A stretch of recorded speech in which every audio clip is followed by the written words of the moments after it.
G7's BRICS, a turning point.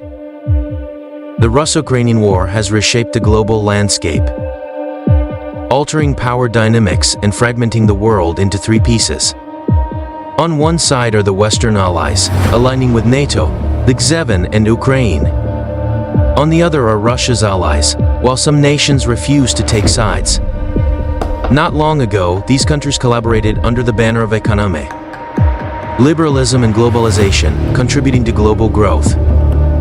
However, since February 2022 and nearing the first anniversary of the Russian invasion, the rift has deepened. Today, the two blocs vie to sway, those in the third with America's dominance looming large.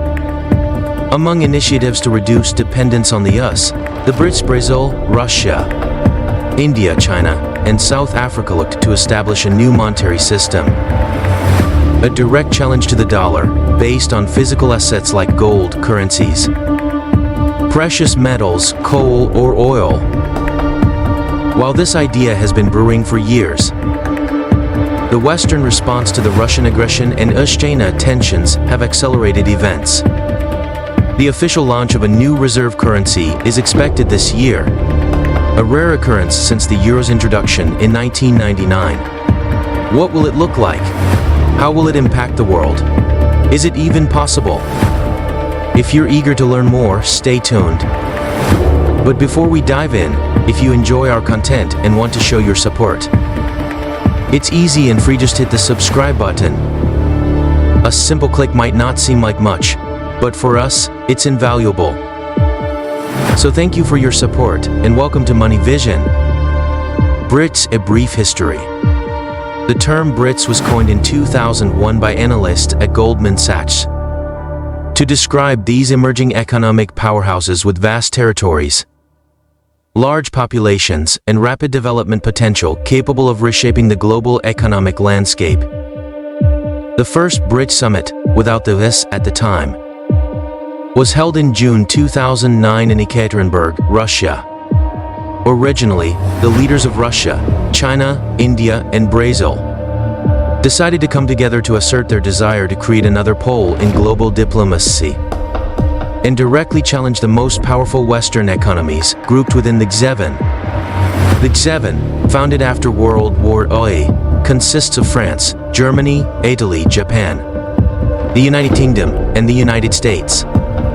Canada joined in 1976, and Russia in 1997, transforming it into the G8. 2 years later, the G8 incorporated the largest emerging economies, and the G20 was established, including our BRICS, as well as Saudi Arabia, Argentina, Turkey, Mexico, South Korea, and Indonesia.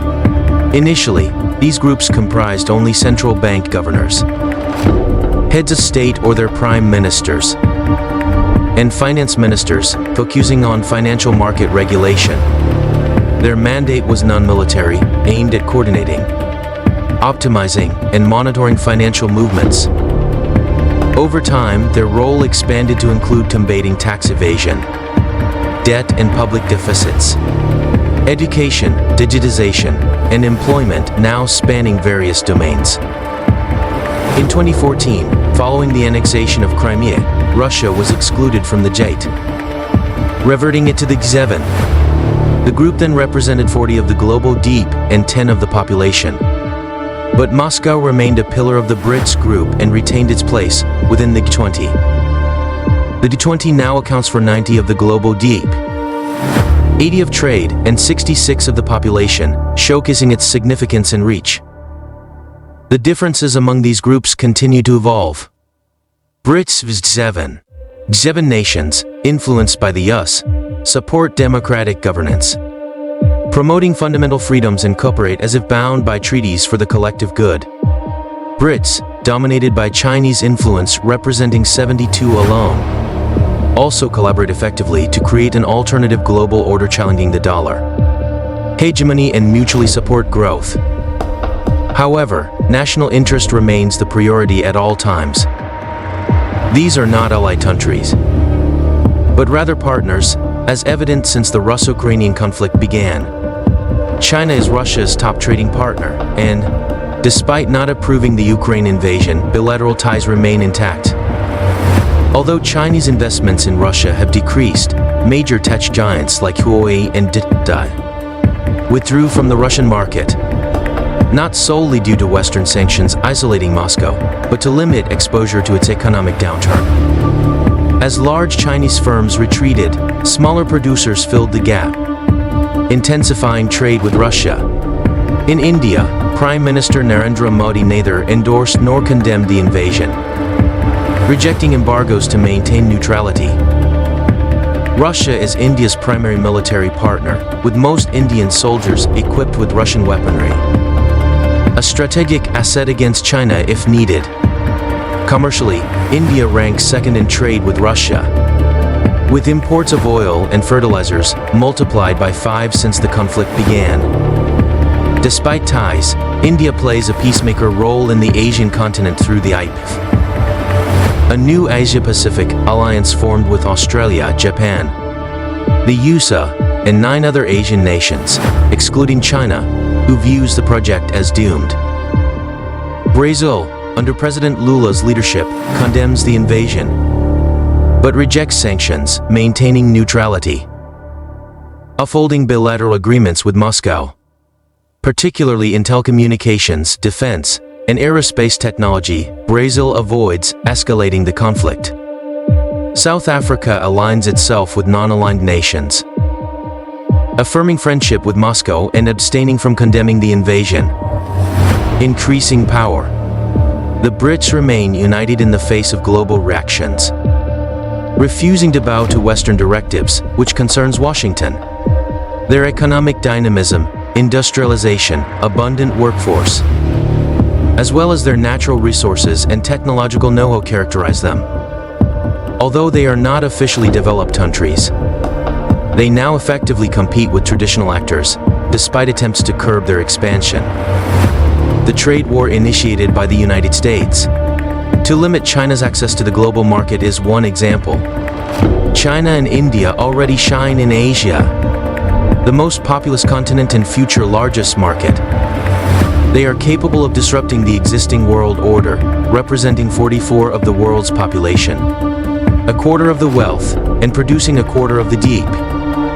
With over 50% of global growth over the past decade. Endowed with enormous reserves of natural resources, gold, dollar reserves, as well as a development bank, the BRICS, notably China, are considering the establishment of a parallel monetary system that could disrupt international exchanges. Parallel monetary system. As part of the BRICS development program presented by China to the UN in April 2022, one of the major points concerns the creation of a new independent monetary system, excluding the dollar and bypassing the SWIFT payment system, dominated by American banks. Sanctions and Russia's exclusion from SWIFT have reinforced the need for the BRICS to create their own currency. Although challenges remain regarding its valuation and adoption, the preferred option seems to be a currency based on a basket of existing currencies, with the Chinese yuan in the spotlight. However, economic differences between member countries and limited trust in individual currencies pose challenges. Despite efforts to promote alternatives to the dollar, it remains widely used in international trade, and BRICS currencies still struggle to compete as reserve currencies.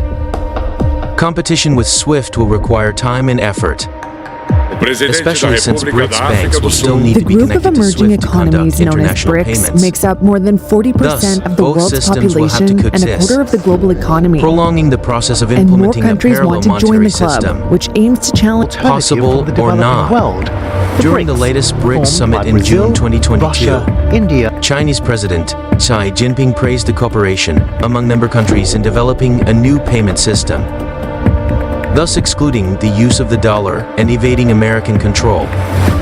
This initiative raises concerns within the G7 as it strengthens Chinese influence and gains growing support within the G20 and beyond.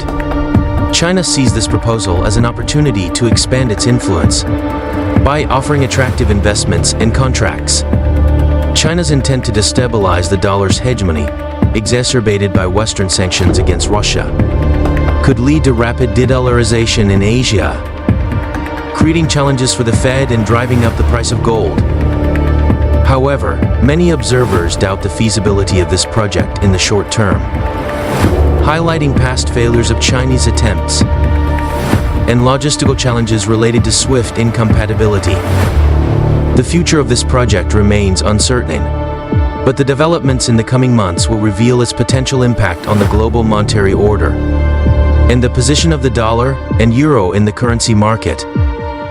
Don't forget to share your predictions in the comments, and support our channel by leaving a like and sharing this video. Thank you all, and see you soon on Money Vision.